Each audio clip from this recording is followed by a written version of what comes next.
touch wood, we haven't had any glitches yet, which is amazing. Right, I'm Mike Potter. Among other things, I'm just some bloke from Pickering, but I happen to be part of the community interest company here. And I've actually been working with Russell, who's on the call, for about 4 years now, having various meetings about the future of Third Energy. And this all came about because Third Energy were trying to be one of the forerunners in fracking in this country, along with Quadrilla, who were more over in Lancashire. And so our local MP and the government and all the rest of them seem to be going all out for fracking. They seem to think it was a good idea.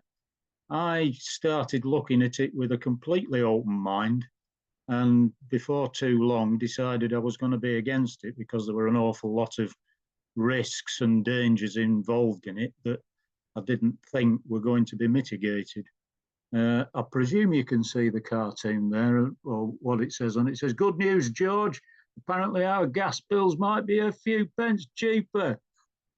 I think he's gone down the crack, so we'll thank Quadrilla for that.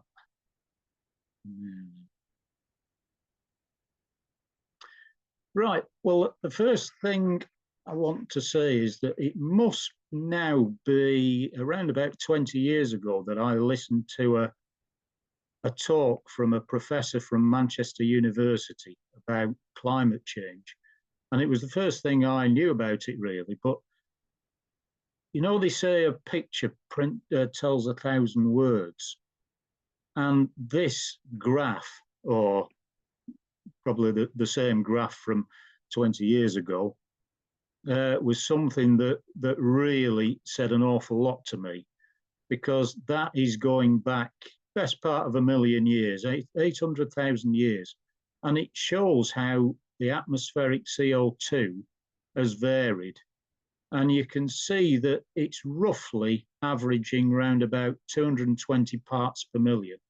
And it's gone up and down and up and down. And as people often say, it's a cycle. It goes up and it goes down. But that's how it's varied for around about 1 million years. But it never got above 300 parts per million. But anybody who knows anything about graphs will know that a couple of important things are the amplitude, as in how high it gets, and the rate of change. And when you look at that, which covers about the last 200 years, which is the sort of time where we've been exploiting fossil fuels in the form of coal, gas, and oil, and burning them. All that fossil fuel, all that carbon has been stored away by natural processes, literally over billions of years. And we suddenly dug it up and started burning it. And that's the difference it's made. So we're actually up to 426 parts per million, and it is going up dramatically. And as the quiz pointed out, there is a direct correlation between the amount of CO2 in the atmosphere and temperature, because the CO2 acts as a nice blanket around the Earth. So the heat from the sun gets in, but then we've got insulation that keeps it in. So unfortunately, we're heating the Earth, we're heating the seas, and we're getting to a bad state of affairs. I presume we haven't got any climate change deniers on tonight, because it's not their sort of thing, really. So, geothermal energy. You hear a lot about wind power, solar, and you hear all the time these questions about, well, what about when the sun don't shine and the wind don't blow? Well, there's also all sorts of other forms of good renewable energy that are just there waiting to be exploited, particularly tidal and wave power. Unfortunately, they involve salty water, which causes a lot of problems with engineering. But the fact remains that in the core of the Earth, it's molten and it's very hot. So the further down you go, the hotter it gets. And I'm reminded when I went on a trip down the potash mine at Bulby, which is on the coast of North Yorkshire. And that was about a mile down. And it was about 40 degrees down there. It was lovely. It was November. It was frosty on the top, but it was 40 degrees down the bottom. So, and then the further down you go, the hotter it gets. So those underground rocks, if you put water down there and then bring it back to the surface, you get hot water. Surprise, surprise. And northeast England, which includes Ryder, where I am, and includes York, of course, because this is being done on behalf of York Environment Week. Just the northeast England could produce enough geothermal energy to heat the equivalent of a third of all UK homes, which is a significant amount. I'll show you a heat map in a while. I've got one at the end. But most of the country, you can use geothermal by drilling down and utilising that heat. But some areas are better than the others. And here in the northeast, and particularly in North Yorkshire, there's a very nice hot bit down that's about 1,800 meters, I think it is. So, as the quiz said, over 50% of the energy that we need in this country is used to heat houses, businesses, etc. So imagine if we could take that energy and instead of burning fossil fuels like gas, coal, oil, or even electricity, use a completely carbon-free source, completely renewable, and hopefully safe. Well, it is safe.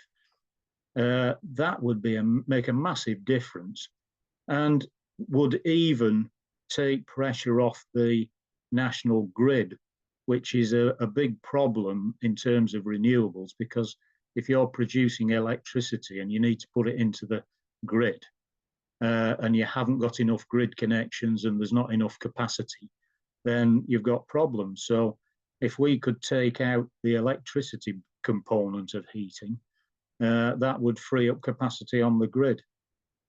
It's definitely in the early stages in the UK, but it is well established elsewhere, like Iceland in the US. So it's not as if it's something brand new. So tried and tested in other places, safe, and provides a long-term green renewable energy.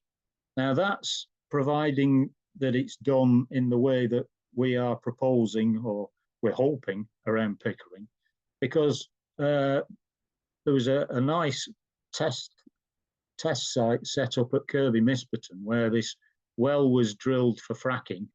I'm terribly sorry that Third Energy didn't get away with fracking it. That's for reasons that we won't go into here. But Seraphy and Third Energy got together and tried putting a plastic pipe effectively down this well, so you could pump water down the pipe and comes back up the other side. And oh, hello, Angela. Right. Yeah, comes up, and because you've pumped it down to the bottom of the well, where at the bottom of that well, it's about 120 degrees. You couldn't actually get that far down because the plastic pipe wasn't suitable to go that far down, but it went down as far as about 90 degrees. And effectively, you can set up what is very much like a gas central heating system, but instead of the gas boiler, you replace the boiler with a hole in the ground that's heating the water. So all you've got is, and this is what effectively Seraphy set up, a small central heating system with a radiator, pipes, a pump, and then the bit that heats the water. So you pump the water down, it comes back up, flows through the system, and then as a circulatory system, goes back down there again. The big difference between that and fracking was that with fracking, you had to put holes in the well effectively, perforate the well, and then push water out into the formation to try and release all that gas from the little bits where it had been held for probably millions of years, and then utilize the gas. But in this case, you've got a sealed well, so that gets away from the risk of seismicity or earthquakes, which is the problem that Quadrilla ran into. So, yeah, it should be completely safe. You're not going to have any problems with polluted water or water that's sort of got chemicals in and so on getting into the water supplies. So I've already covered it's not dependent on the national grid because it is completely separate, other than the fact that you would probably need some electricity to run the pumps. But one other advantage is if you've got fairly old central heating systems with non-standard pipes and radiators, all you're doing is connecting the hot water up to it and you can still use that. So it's not dependent on the national grid in the same way that others are, solar and wind, because they're producing electricity directly. So the next thing is energy security. And this is a biggie. It really is. This is absolutely vital to this country. I put it on a par with food security because these are essentials for us. But instead of relying on fossil fuels from dangerous regimes, I mean, we don't get much gas from Russia, but a lot of Europe absolutely depended on gas from Russia. And of course, as soon as they invaded Ukraine and there were sanctions went on to Russian fossil fuels, that meant the price absolutely ramped up because that took a lot of the supply out of the market. So that was simple economics. But I mean, when you say dangerous regimes, you've got the Middle East, which is another current powder keg. You've got frack gas coming across from America. I don't know whether you call that a dangerous regime. It depends what your opinions are on the up and coming elections there. But so this would be homegrown energy, heat energy. So we're no longer dependent on these fossil fuels from other regimes, but we would also not be tied into the world prices that the current world situation puts us into. So cost, current and future, once you've drilled the wells and you're just circulating the water, providing you don't overdrive that well, as in you take too much heat out of it and start to cool the rocks around it, you make sure you balance the heat that you're taking out to the demand, then that should just keep on producing that heat, or pretty much indefinitely. And all you probably need to do is replace the pump every now and again. And if your central heating system, your radiators corrode, you might have to replace them, but that is just basic maintenance. So once you've got through the setup costs, there shouldn't be too much more. So it's not as volatile in terms of price increases. So there you are, energy security and sort of the cost of living crisis. So harnessing the heat beneath our feet, you can see there the approximate temperatures as you go down. So it depends how far down you drill. And of course, the cost of drilling is pretty high, pretty steep. So the further down that you drill, the more complex it gets and the more costly. But if you go down sort of a kilometre or two, you've got enough heat there for greenhouses, agriculture, domestic heating and so on. So small local heat networks, which is the sort of thing that we would like to set up in Pickering. But never mind Pickering, everywhere that it's possible.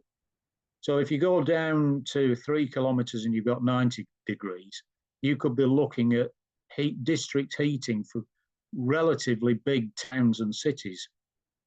Once you get down to 4 kilometres, if that sort of thing is possible, then 120 degrees combined heat and power systems.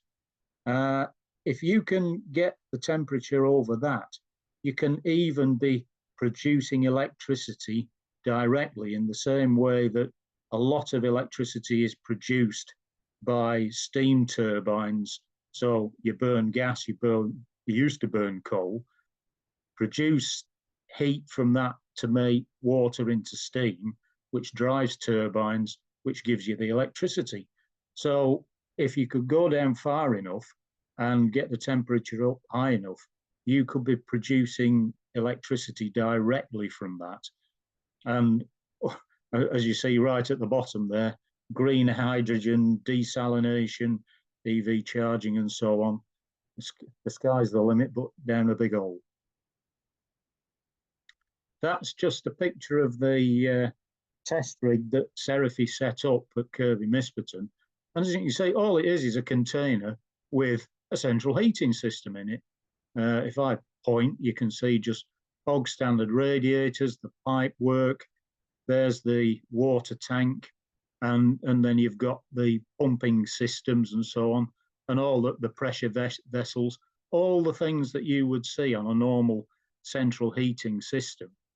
But all you're doing is taking away that gas boiler, or perhaps oil boiler, or even a Rayburn, and replacing that with a big hole that's hot at the bottom of it. It all sounds too simple, doesn't it? When I first started looking at all this stuff, I thought, hang on a minute, this all sounds like win-win. There's got to be a problem somewhere. And I've not actually found it yet, other than convincing people that it could work, it should work, it's already working in other places. And we've got to invest in this sort of thing because there is the potential for massive decarbonisation, energy security, reduced costs. What more do you want? So we're hoping to set up a pilot project in Pickering. Whether we can do that or not, we've got a feasibility study that has just been completed. We got a grant from North Yorkshire Council, which was actually the UK Shared Prosperity Fund money from the government, and that paid for the feasibility study. I'd like to think that that study has shown that, yes, it is definitely feasible.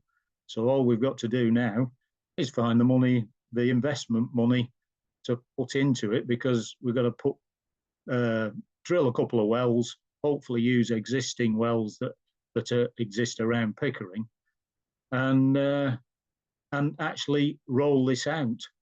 So thanks to Quadrilla, who sort of put the immediate brakes onto the fracking prospects. And there I suddenly found myself working with Third Energy, who are regarded as the old enemy. I'm sure Russell will forgive me of that, because they were the ones who were determined they were going to start fracking. And I went to see that test rig down at Kirby Misperton, and I came away from that with my head buzzing, thinking, how can we've got to do something with this? How do we do something with it? And what's the vehicle to do it? And then I thought, oh, I know. I'm the chairman of Pickering Town CIC. And because we are a CIC, we were able to get grants. So long story short, we got the grant, we did the study. So all we are is really a bunch of volunteers aiming to support and improve the community and the local economy of Pickering. And to me, that seemed like the ideal vehicle to improve the community and definitely improve the local economy. I'll jump one step ahead here and say I was also involved quite rather heavily in the Slowing the Flow scheme in Pickering, which was a sort of, I would like to say, groundbreaking flood protection scheme, but there was nothing groundbreaking about it. It was just reinventing the wheel and working with nature to slow the flow in the upper catchment. And I got very heavily involved in delivering that. And as soon as I learnt about natural flood management, I was thinking, hang on a minute, I started off trying to protect Pickering from flooding, but this stuff isn't about Pickering. This is the sort of stuff you can do anywhere in the country, in any catchment. So as soon as I was thinking about this geothermal stuff, yeah, let's get it going in Pickering. Well, this isn't about just Pickering, it's nationwide, and in a sense, it's worldwide because it's already happening in certain places. And there's the heat map on the right that you can see the places that are the most beneficial in terms of the heat's easiest to get at. And you'll see around North Yorkshire there is one of the prime locations. And really, there are only a couple of spots where it's a bit more difficult. The very north of Scotland, they don't need heat up there because they're hardy enough. South of Wales, probably similar. But there's very little of those blue spots, and the rest of it. Oh, what happened to that? Yeah, the rest of it is perfectly good for getting up to quite reasonable temperatures at not too deep a depth. So yeah, back to the CIC. Third Energy didn't really have the best of reputations due to the fact that they were the company that wanted to come in and frack locally. It's only a couple of miles away from us. But hopefully well, not hopefully, they have. The CIC had the existing trust and community engagement because we were already working with a lot of local businesses and local people on various projects.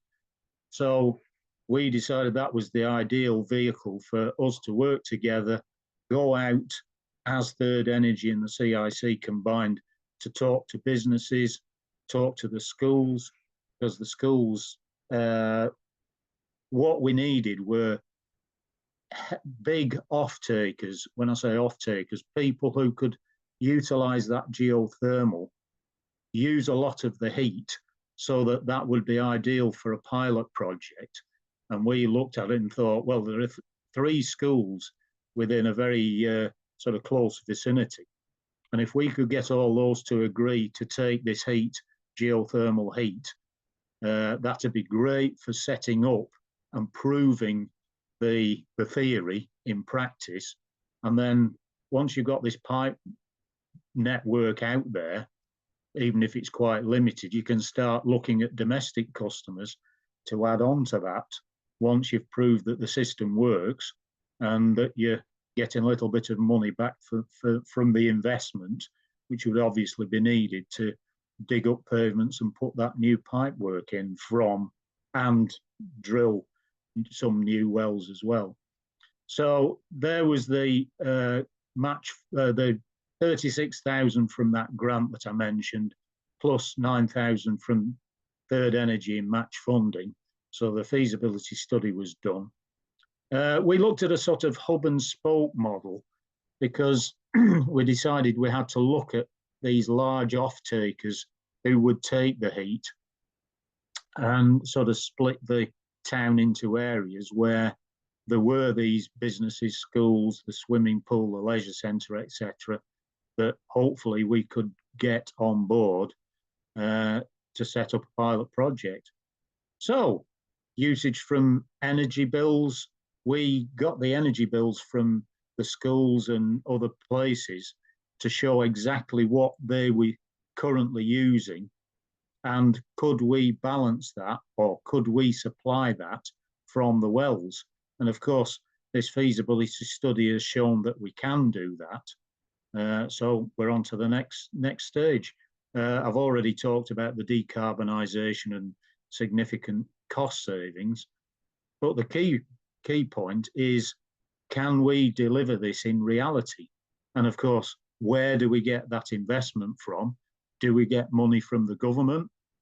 They recently announced that they were putting billions into carbon capture and storage, which that's a very debatable issue because they've been hoovering up an awful lot of grant funding or investment from government for many years, and still haven't seemed to find any large-scale projects, but there we go.